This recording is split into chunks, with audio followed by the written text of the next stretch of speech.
NEET crash કોર્સના પહેલા ભાગમાં આપણે ધોરણ 11 ના પ્રકરણ 1 ની ચર્ચા કરીશું, જેમાં શરૂઆતમાં હું તમને જે આના સૂત્રો છે પહેલા પ્રકરણના એ મોટાભાગના સૂત્રો હું તમને કહી દઈશ અને પછી જૂના વર્ષમાં પૂછાયેલા પ્રશ્નો આ ટોપિકમાંથી આપણે જોઈશું. બરાબર, તો જુઓ, સૌથી પહેલા પ્રકરણનો તેમજ નીટનો અગત્યનો જો કન્સેપ્ટ હોય તો એ છે મિત્રો મોલ કન્સેપ્ટ. એટલે આપણે પહેલા ભણીશું મોલ સંકલ્પના વિશે.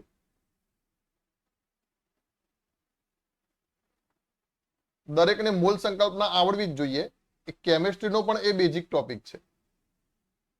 તો મોલ સંકલ્પના માટે મેં અહીંયા એક ચાર્ટ બનાવ્યો છે. આપણને ખબર છે એક મોલ મતલબ કેટલી સંખ્યા થાય? 6.022 ગુણ્યા 10⁻23 ઘાત. તમારી જોડે એક મોલ પદાર્થ હોય અને તમે એનું વજન કરો તો એનું મોલર દર જેટલું વજન ગ્રામમાં, મતલબ એનું વજન એના મોલર દર જેટલું થાય. જેમ કે તમારી જોડે એક મોલ પાણીના અણુ હોય તો એક મોલ પાણીના અણુનું વજન કેટલું થાય? તો પાણીનું મોલર દર કેટલું? 18 ગ્રામ. તો 18 ગ્રામ એનું વજન થાય. બરાબર. બીજું, તમારી જોડે 44 ગ્રામ CO2 છે તો 44 ગ્રામ CO2 એનો મોલર દર છે. તો 44 ગ્રામ CO2 એટલે તમારા એક મોલ જ થાય અને એની સંખ્યા પણ કેટલી થઈ જાય? 6.022 ગુણ્યા 10⁻23 ઘાત થઈ જાય. બરાબર. પદાર્થના મોલર દર જેટલા વજનને શું કહેવાય? ગ્રામ મોલર દર કહેવાય. શબ્દ સમજો, ગ્રામ મોલર દર. હું એમ કહી દઉં મારી જોડે 1 ગ્રામ મોલર દર CO2 છે તો સમજો 1 ગ્રામ CO2 નથી, 1 ગ્રામ મોલર દર મતલબ 44 ગ્રામ CO2 છે. બરાબર. બીજું, આ બધી પરિસ્થિતિમાં મતલબ કે એક મોલ તમારી જોડે CO2 વાયુ હોય અને તમે જો એસટીપી લાગુ કરો તો એ વાયુનું કદ કેટલું? 22.4 લીટર થશે અથવા તો 22,400 મિલી થશે. તો આ ચારે ચાર વસ્તુ એકબીજા સાથે સંલગ્ન છે. એટલે દાખલા તમને આ ચાર્ટમાંથી મોલ સંકલ્પના પૂછશે અને મોટે ભાગે નીટમાં જે પ્રશ્નો આવે છે એ કોના આવે છે? મોલ કન્સેપ્ટના આવે છે આ પ્રકરણમાંથી. તો આ થઈ ગયો આ ચાર્ટ. હવે આ એસટીપી ની વેલ્યુ પણ આપણે નોંધ લઈએ. એસટીપી ના મૂલ્યો કેટલા? એનું ફૂલ ફોર્મ શું છે? Standard temperature and pressure. તો એસટીપી ના જે મૂલ્યો છે, તો તાપમાન એસટીપી ટેમ્પરેચર કેટલું લેવામાં આવે છે? તો 0°C અથવા તો 273.15 કેલ્વિન અથવા 32 ડિગ્રી ફેરનહીટ. એમસીક્યુ બેઝ ઉપર આપણે દાખલા ગણીશું તો અહીંયા આને સીધું 273 લઈ લેશું. બીજું, સ્ટાન્ડર્ડ પ્રેશરની વેલ્યુ જુદા જુદા એકમમાં કેટલી છે આ ખાસ યાદ રાખજો. 12 એકમમાં છે 1 બાર, બરાબર જ થાય 0.987 ATM, બરાબર જ થશે 10⁵ પાસ્કલ, બરાબર 760 ટોર, બરાબર 760 મિમી ઓફ HG, બરાબર 76 સેમી ઓફ HG અને બરાબર 10⁵ કિલો પાસ્કલ. બરાબર. તો દબાણના આટલા એકમો તમને ખબર હોવી જોઈએ: 12 ATM, pascal, torr, mm of HG, cm of HG અને કિલો પાસ્કલ. બીજું એક વેલ્યુ આપણે યાદ રાખવા જેવી છે. 1 ATM બરાબર 1.013 બાર થાય. બરાબર. આ વેલ્યુનો પણ તમને વારે ઘડી ઉપયોગ થશે એટલે યાદ જ રાખી લો. જો કે એમ તો તમે આ 1 બાર બરાબર 0.987 ATM છે. 1 બારને 0.987 વડે ભાગો એટલે તમને કેટલા મળશે? 1.013 બાર મળશે. એટલે 1 ATM બરાબર 1.013 બાર થશે. બરાબર. આપણે મોટે ભાગે ત્રિરાશીથી જ દાખલા ગણીશું, પણ છતાં મેં આ ચાર્ટ ઉપરથી સૂત્રો કયા કયા બને તો સીધા બોલી જ જઉં છું સૂત્રો. એક સૂત્ર થશે મોલ બરાબર વજન ભાગ્યા મોલર દળ. બીજું થશે સંખ્યા બરાબર મોલ ગુણ્યા Na. એને મતલબ એવોગેડ્રો નંબર. સંખ્યા તમારે મેળવવી હોય કોઈ પદાર્થની તો મોલને કોના વડે ગુણી નાખવાના? એને વડે. ત્રીજું કે છે જો તમને કદ શોધવું, કદ ઉપરથી કદ આપેલું હોય અને મોલ શોધવાનું હોય, કોઈ વાયુનું કદ આપેલું હોય તો એને તમે 22.4 લીટર વડે ભાગો તો પણ તમને શું મળશે? મોલ મળશે. બીજું, તમારે મોલ ઉપરથી કદ શોધવું હોય તો શું કરશો? મોલને 22.4 લીટર વડે ગુણી નાખશો. અથવા વજન આપેલું હોય ને કદ શોધવું હોય તો વજન ભાગ્યા મોલર દળ કરી અને આને પાછું 22.4 લીટર વડે ગુણી નાખશો. બરાબર. તો આ સૂત્રો થયા, પણ આપણે મોટે ભાગે ત્રિરાશી મૂકી અને ચાર્ટથી આ દાખલા ગણીશું. તો આ મોલ સંકલ્પના છે. બીજું આપણે જોઈશું તત્વયોગ મિતિ. તત્વયોગ મિતિ મતલબ સમીકરણને સંતુલિત કરવું. તો સમીકરણ સંતુલિત કરી એને મોલ સંકલ્પનામાં મૂકી અને મિક્સ દાખલા પૂછાતા હોય છે, બરાબર. તો અહીંયા સમીકરણ સંતુલિત કરતા જનરલી બધા વિદ્યાર્થીઓને આવડતું જ હોય, કારણ કે હવે તમે 12મું પૂરું કર્યું છે. તો તત્વયોગમિતિ મતલબ સમીકરણનું સંતુલન. તો અહીંયા એક આ હાઇડ્રોકાર્બનની દહન પ્રક્રિયાનું સામાન્ય સમીકરણ તમે યાદ રાખી લેજો. CxHy વત્તા x વત્તા y/4O2 gives xCO2 વત્તા y/2 H2O. કેવી રીતે આ સંતુલિત કરી શકાય, કોઈ પણ પ્રક્રિયાનું સામાન્ય સમીકરણ કેવી રીતે સંતુલિત કરી શકાય, એ આપણા નિયમિત જે કોર્સ છે એના લેક્ચરમાં મેં મૂકેલું જ છે. છતાંય જો કોઈને ખ્યાલ ના હોય તો તમે મને રિક્વેસ્ટ મોકલજો, હું એ તમને મોકલી આપીશ. આ શું બતાડે છે, કોઈ પણ હાઇડ્રોકાર્બન છે, જેમ કે કાર્બનની સંખ્યા x અને હાઇડ્રોજનની સંખ્યા y. તમે હાઇડ્રોકાર્બનનું દહન કરો, સંપૂર્ણ દહન, તો તમને CO2 વાયુ અને H2O મળશે. CO2 કેટલા મળે, તો હંમેશા કાર્બનની સંખ્યા જેટલા મળે, યાદ રાખવાનું. અને H2O કેટલા મળે, તો હંમેશા હાઇડ્રોજનની સંખ્યા કરતા અડધા મળે. હવે અહીંયા O2, તો જો O2 આમાં 2 છે, તો અહીંયા O2, તો O2 ની જોડે કેટલો સહગુણક છે x, તો અહીંયા પણ O2 ની જોડે કેટલો સહગુણક આવશે, x આવશે. બીજું અહીંયા O2 છે અને અહીંયા એક જ O છે, બરાબર. તો આ એક O ને y/2 સહગુણક છે, તો 2 O સેટ કરવા માટે મારે કેટલા મૂકી દેવા પડે, વત્તા y/4 મૂકી દેવા પડે, બરાબર. એટલે સીધું એ રીતે પણ આપણે સમીકરણ સંતુલિત એનું કરી શકીએ છીએ. બતાવું એવું હોય તો જો, જેમ કે અહીંયા સમીકરણ લખું છું, CxHy વત્તા O2 gives CO2 વત્તા શું મળશે, H2O. તો એ ધ્યાન રાખજો. CxHy મતલબ અહીંયા C ની સંખ્યા કેટલી છે, x, તો અહીંયા પણ C ની સંખ્યા કેટલી થાય મિત્રો, x થાય. પછી અહીંયા H ની સંખ્યા કેટલી છે, y, પણ અહીંયા કેટલી છે, 2. તો આના કરતા અહીંયા બમણા ગણીએ તો આ સંખ્યાને કેટલા વડે ભાગી નાખીએ, 2 વડે ભાગી નાખીએ, તો આ શું થઈ ગયું, y/2. ખ્યાલ આવે છે ને, અહીંયા y છે, પણ અહીંયા જો આ y ના ગણીએ તો અહીંયા એક જ હાઇડ્રોજન છે, તો એની જગ્યાએ અહીંયા કેટલા હાઇડ્રોજન છે, 2 છે. તો y ને કેટલા વડે ભાગી નાખીએ સરખા થાય, 2 વડે ભાગીએ તો સરખા થાય. બીજું હવે સમજો, કાર્બનમાં 2 ઓક્સિજન છે, અહીંયા કને પણ 2 ઓક્સિજન પરમાણુ છે ને, O2, તો O2, તો અહીંયા હું શું મૂકી દઉં, x વત્તા, હવે અહીંયા 2 ઓક્સિજન છે, જ્યારે અહીંયા પાણીમાં એક જ ઓક્સિજન છે, તો એક ઓક્સિજનને 2 વડે ભાગ્યા, તો સરખું કરવા માટે 2 ઓક્સિજનને કેટલા વડે ભાગવા પડે, 4 વડે ભાગવા પડે. તો x વત્તા y/4 O2 થાય ને. તો આવી રીતે તમે શું કરી શકો છો, સમીકરણ સંતુલિત કરી શકો છો. તો આ તમે હાઇડ્રોકાર્બનના સંતુલન સમીકરણ યાદ રાખશો. પછી બીજો એક કન્સેપ્ટ છે સીમિત પ્રક્રિયક, એને પણ મૂળ સંકલ્પનામાં મૂકીને દાખલા પૂછતા હોય છે. તો આપણને ખબર છે કે જે પ્રક્રિયા દરમિયાન સૌથી પહેલા વપરાઈ જાય એને આપણે શું કહીએ છીએ, સીમિત પ્રક્રિયક. નિપજનું પ્રમાણ કોણ નક્કી કરે, તો સીમિત પ્રક્રિયક નક્કી કરે. એટલે તમારે જોવાનું, મૂળ સંકલ્પનાનો દાખલો પૂછ્યો હોય, સમીકરણ આપેલું હોય અને બંને પ્રક્રિયકોનું મૂલ્ય આપેલું હોય, તો સમજી લેવાનું દાખલો કોનો છે, સીમિત પ્રક્રિયકનો છે. પછી અણુસૂત્ર અને પ્રમાણસૂચક સૂત્ર નક્કી કરવાના આપણે ટકાવાર પ્રમાણ ઉપરથી.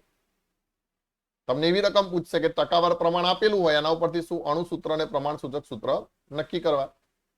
તો તમે ટકાને પરમાણુ દળ વડે ભાગશો, પછી એનો સાદો ગુણોત્તર લઈ લેશો, તો તમને શું મળશે, એનું પ્રમાણસૂચક સૂત્ર મળશે.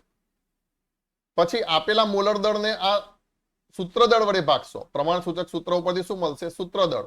તો આપેલા મોલર દળને સૂત્ર દળ વડે ભાગશો તો તમને ગુણક સંખ્યા જે n મળશે, એ ગુણક સંખ્યાને પાછો તમે પ્રમાણસૂચક સૂત્ર સાથે ગુણી નાખો તો તમને શું મળશે, અહીંયા અણુસૂત્ર મળશે. બરાબર. આ બધું તમે ભણેલા જ છો, એટલે હું અહીંયા કને ફટાફટ કહેતો આવું છું કે તમારે ખાલી પુનરાવર્તન થઈ જાય. પછી આ સૂત્ર તો બધાને આવડે, સંયોજનમાં ઘટકોના દળથી ટકા, તો ઘટકના ટકા બરાબર ઘટકનું મોલર દળ છેદમાં સંયોજનનું મોલર દળ ગુણ્યા 100%. બરાબર.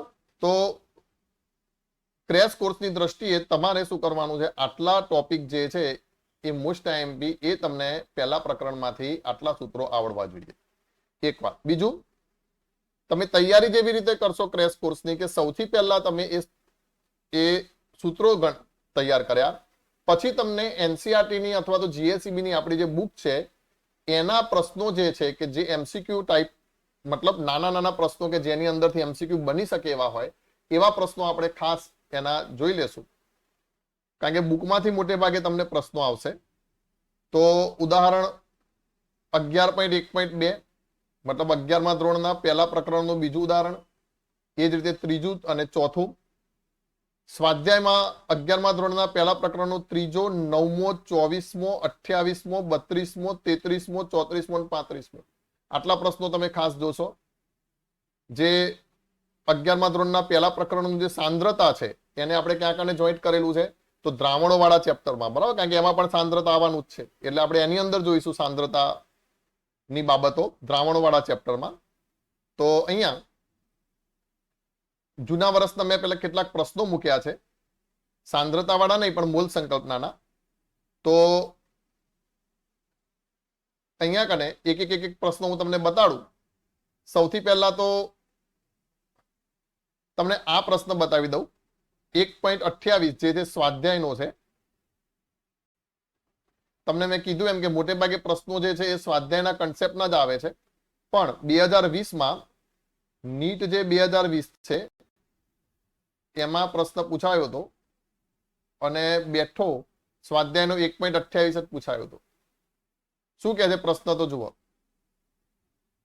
નીચેનામાંથી શેમાં સૌથી વધારે સંખ્યામાં પરમાણુઓ હશે? પરમાણુની સંખ્યા પૂછી છે અને આપણને શું આપ્યું છે? અહીંયા કને વજન આપેલું છે, બરાબર. હવે સીધી વસ્તુ, તમને સંખ્યા પૂછી છે તો સંખ્યા કેવી રીતે મળે? જેના મોલ વધારે એની સંખ્યા વધારે. એટલે આપણે શું કરીશું? મોલનું સૂત્ર મૂકી દઈશું.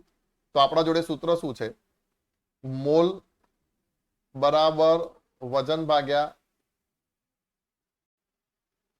મોલર દળ. તો સ્વાભાવિક છે, ઘણા એમ કે ભાઈ અમે મોલર દળ તો આપેલું નથી, પણ તમને ક્યાં પૂછ્યું છે કે ગણો કેટલા પરમાણુ છે?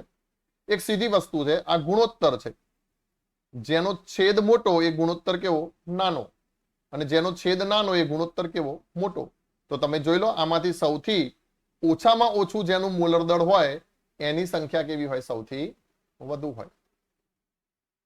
તો તમે હમણાં જ મને જોઈને કહેશો લિથિયમનું મોલર દળ સૌથી ઓછું ને કેટલું? 3. તો આ સૌથી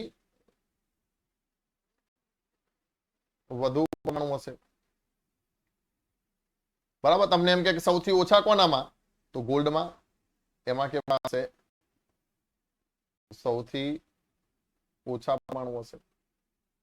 તો 2020માં આ પ્રશ્ન પૂછાઈ ગયો સીધે સીધો કે મોલ બરાબર વજન ભાગ્યા મોલર દળ ઉપરથી એનો સીધો આન્સર મળે. ચલો હવે શરૂ કરીએ. તો અહીંયા હું ક્રમ આપું. નંબર 1, 2019માં પૂછાયેલો નીટનો પ્રશ્ન છે. હેબર પદ્ધતિ વડે એમોનિયાના 20 મોલનું ઉત્પાદન કરવા માટે હાઇડ્રોજન પરમાણુના મોલની સંખ્યા શોધો. હવે જો અહીંયા એક સમીકરણ તમને પહેલા તો બનાવતા આવડવું જોઈએ. તો સમીકરણ શું છે હેબર પદ્ધતિનું? તો એમોનિયાનું ઉત્પાદન N2 વત્તા H2 gives NH3. તો નાઇટ્રોજન અને હાઇડ્રોજનની પ્રક્રિયાથી એમોનિયા બનાવ્યું. સંતુલિત કરીશું. નાઇટ્રોજન કેટલા છે? 2. તો 3 દુ 6 એટલે હાઇડ્રોજન કેટલા થઈ ગયા? 3 થઈ ગયા, બરાબર. હવે જુઓ,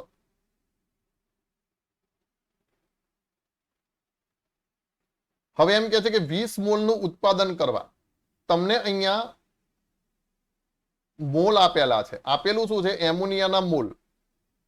અને પૂછ્યું શું છે? તો હાઇડ્રોજન અણુના પણ મોલ પૂછેલા છે. ઉત્પાદન કેટલું કરવું છે?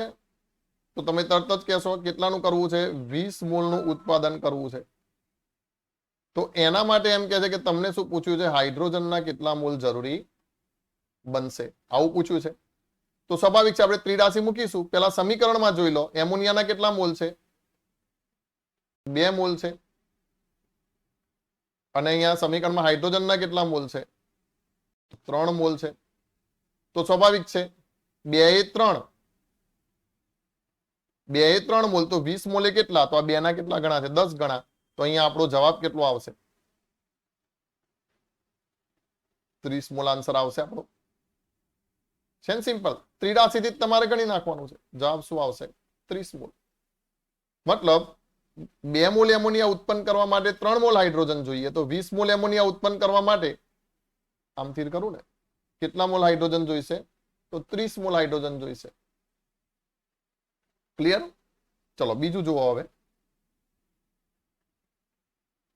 નીચે આપેલા કયા કેસમાં એટલે કે કયા ઉદાહરણમાં પાણીના અણુની સંખ્યા મહત્તમ છે? જો અહીંયા પણ પાછી સંખ્યા પૂછી, તો સંખ્યા જેના મોલ વધારે એની સંખ્યા કેવી? વધારે.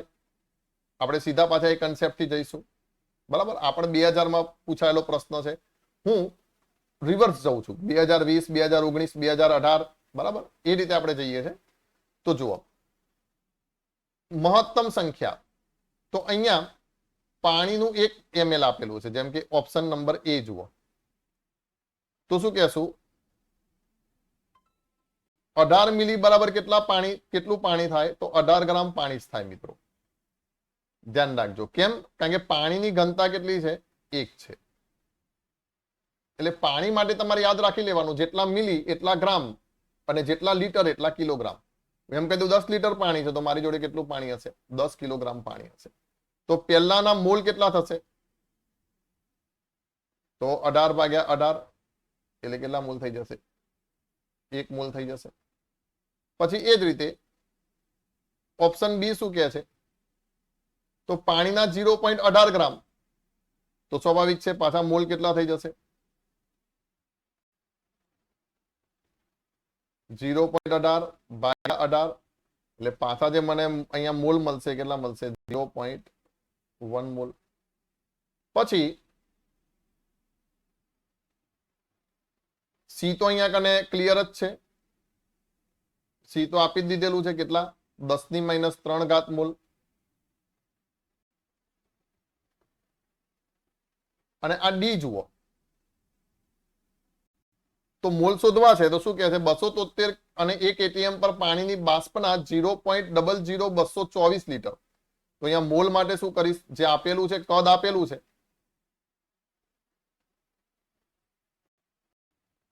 બરાબર? જો કદ આપેલું હોય તો મોલ કઈ રીતે શોધાય? આપેલ કદને 22.4 લીટર વડે ભાગી નાખવાનું. તો આપેલ કદ કેટલું છે? 0.00224 અને એને ભાગી નાખો 22.4 વડે. તો 22.4 જો કેટલા સ્ટેપ ખસેડેલું છું? 1, 2, 3 અને 4 ખસેડેલું છે. તો બરાબર કેટલા મોલ થશે? 10⁻⁴ મોલ થશે. તો સ્વાભાવિક છે અહીં આપણો જવાબ કેટલો? વધારે અણુ એટલે 1 મોલ આવશે. બરાબર? તો આપણો જે જવાબ જે છે એ આ થશે. જો આ તો મારે તમને સમજાવવું છે ને એટલે ગણવું પડે, બાકી સીધી વસ્તુ છે. આ તો તમારા મગજમાં જ વાત ચાલવી જોઈએ. 18 ભાગ્યા 18 એટલે 1. આ તો 0.18 થઈ ગયું એટલે 0.1. આ તો 10⁻⁴. સીધી વસ્તુ છે કે આટલા બધા મીંડા હોય ને પાછળ 22.4 છેદમાં મૂકો તો 1 કરતા તો નાનો જ જવાબ આવશે ને. એટલે જવાબ સીધો શું આવી જશે? પાણીના 18 મિલીમાં સૌથી વધારે અણુની સંખ્યા હશે. ક્લિયર વાત? જેટલું તમારું લોજિક ક્લિયર એટલું તમે ઝડપથી ગણી શકશો. એટલે પ્રેક્ટિસ અહીંયા કને અગત્યની છે. જો હવે ત્રીજું શું કહે છે? એક હાઇડ્રોકાર્બન 85.7% કાર્બન ધરાવે છે. જો 42 મિલીગ્રામ સંયોજન 3.0 × 10⁻20 અણુ ધરાવે તો સંયોજનનું અણુસૂત્ર શું હશે? નીચે ઓપ્શન આપેલા છે અણુસૂત્રના. જો અહીંયા 85.7% ને બધાને જવા દો. શું આપેલું છે? તો વજન આપેલું છે અને એના ઉપરથી શું આપેલી છે? સંખ્યા આપેલી છે. હવે તમને ખબર છે કે જો સંખ્યા આપણા ચાર્ટ પ્રમાણે જો સંખ્યા 6.022 × 10⁻23 થાય તો વજન કેટલું થાય? મોલર દળ જેટલું થાય. સીધી વસ્તુ છે. તો જો મોલર દળ આપણને મળી જાય તો આપણે અહીંયા કને આ સૂત્ર ઉપરથી સીધો શું શોધી શકીએ? જવાબ શોધી શકીએ. બરાબર? તો ટકાની પળોજણ કર્યા વગર આપણે આ સીધી શોર્ટ રીતથી આને ગણીશું.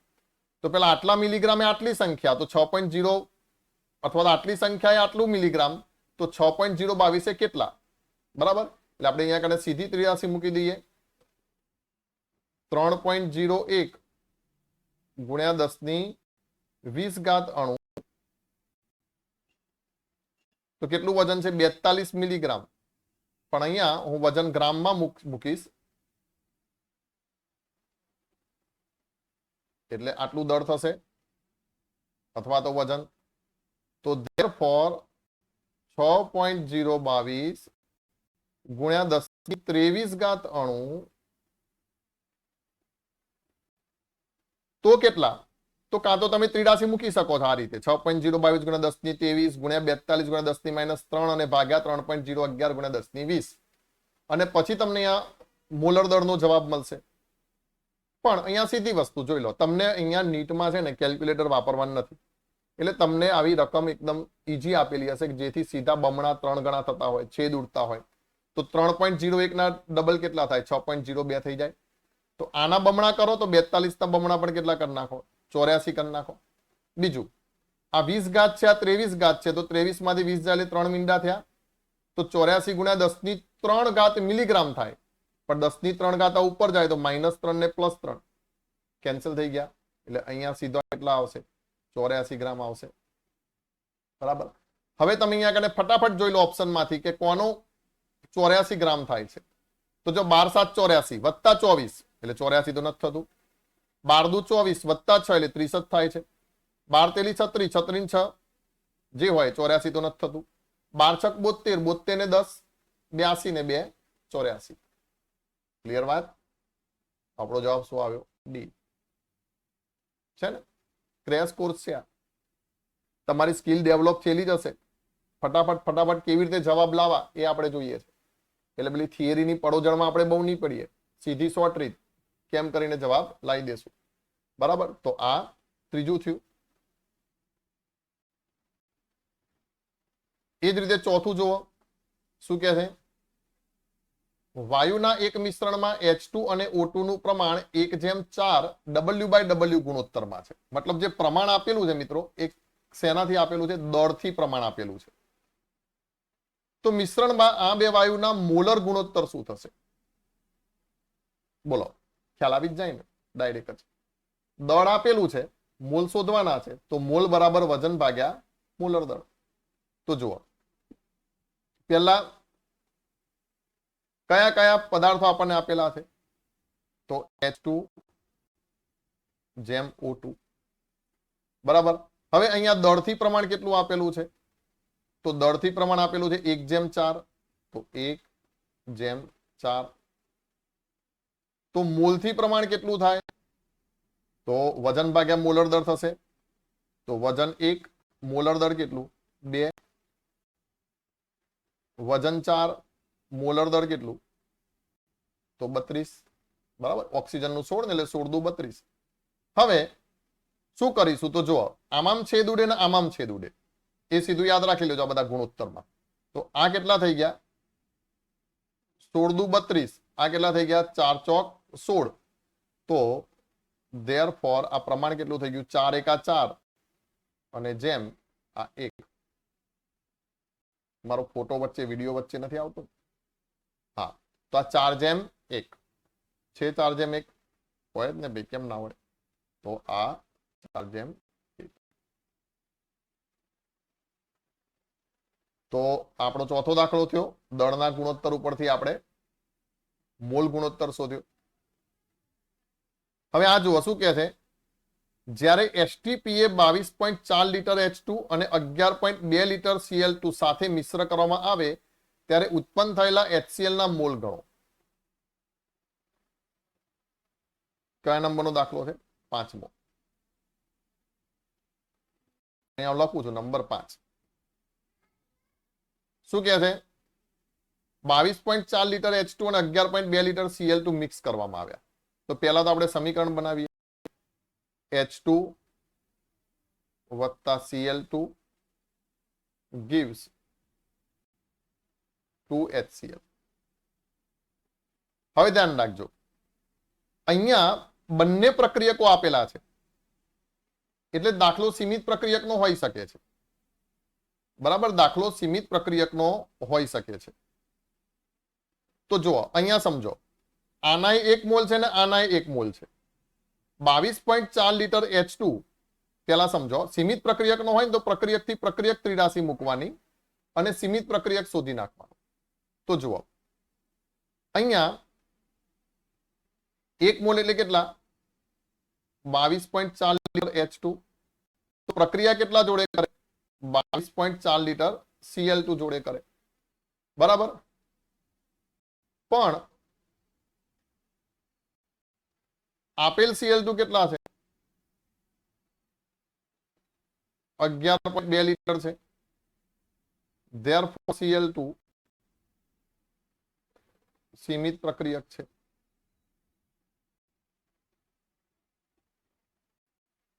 કેમ તમે એમ કેમ કહી દો કે ભાઈ 11.2 લીટર આપ્યા છે તો સીમિત પ્રક્રિયક? તો સમજો પ્રક્રિયા માટે કેટલા જોઈએ છે?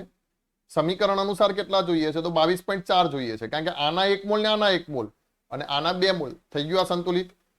તો તત્વયોગ મિતિ પ્રમાણે તમારે જો 22.4 લીટર H2 લ્યો તો 22.4 લીટર જ શું જોઈએ? Cl2 જોઈએ.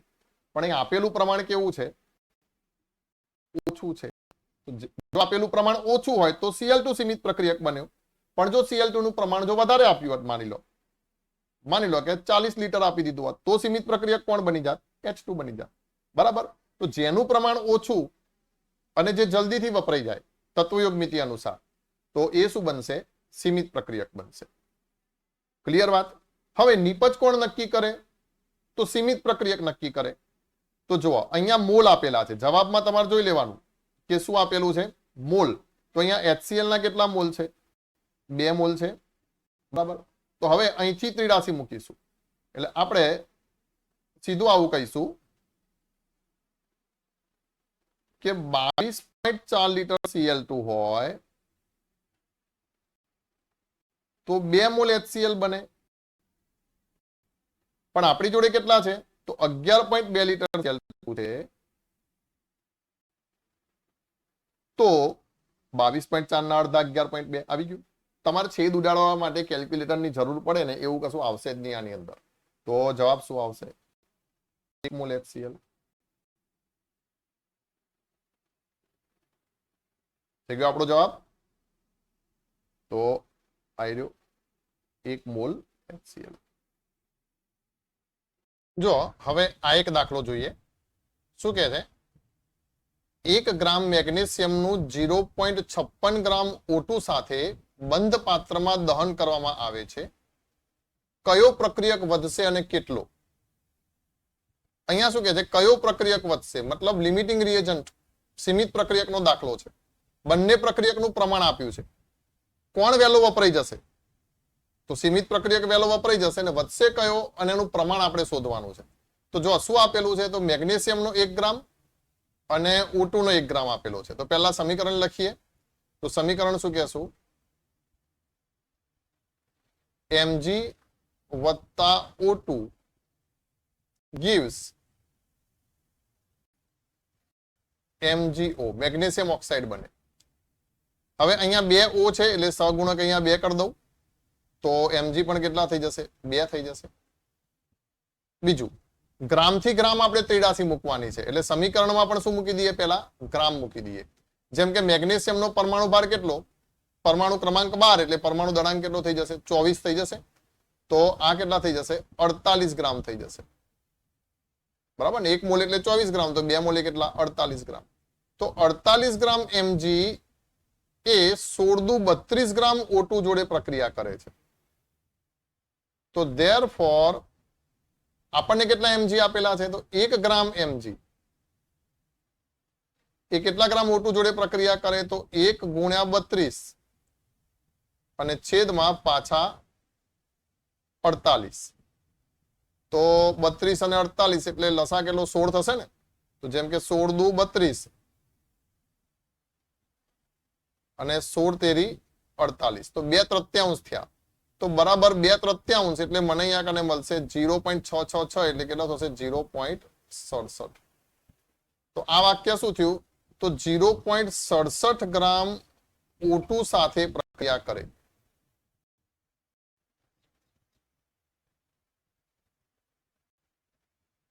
હવે સમજો.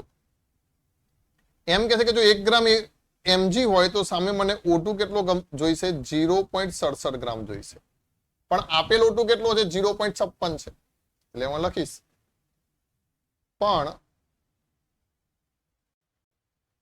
આપેલ બરાબર 0.56 ગ્રામ. બોલો પ્રમાણમાં ઓછો છે કે વધારે છે? તો કે ભાઈ જોઈએ છે 67 પણ છે 0.56. તો પ્રમાણમાં ઓછો છે, જે પ્રમાણમાં ઓછો છે. ધેરફોર પ્રમાણમાં કોણ ઓછું છે? તો O2 ઓછો છે, એટલે O2 શું થઈ ગયું? સીમિત પ્રક્રિયક. માની લો કે અહીંયા કને 0.56 કરતા ઓછું આવ્યું હોત તો આપેલો શું કહેવાત? પ્રમાણમાં વધારે છે. જેમ કે અહીંયા 0.5 આવ્યા હોત, 0.4 આવ્યા હોત તો આપણે શું કહેતા? અહીંયા 0.56 જે પ્રમાણમાં વધારે છે તો મેગ્નેશિયમ સીમિત પ્રક્રિયક થાય. બરાબર? એટલે જે પ્રમાણમાં ઓછો હોય એ સીમિત પ્રક્રિયક લઈ લેવાનો, અને જો ત્રિડાસી મુક્તિ વખતે પ્રમાણમાં વધારે આવે તો એની બાજુવાળો જે હોય એ સીમિત પ્રક્રિયક હોય. બરાબર? તો જે પ્રમાણમાં ઓછો છે ધેરફોર O2 શું છે? સીમિત પ્રક્રિયક.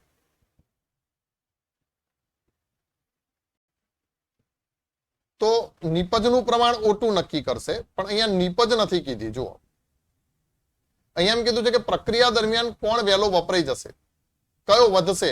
તો સ્વાભાવિક છે, એક વસ્તુની આપણને ખબર પડી કે પ્રક્રિયા દરમિયાન કોણ વધશે? mg.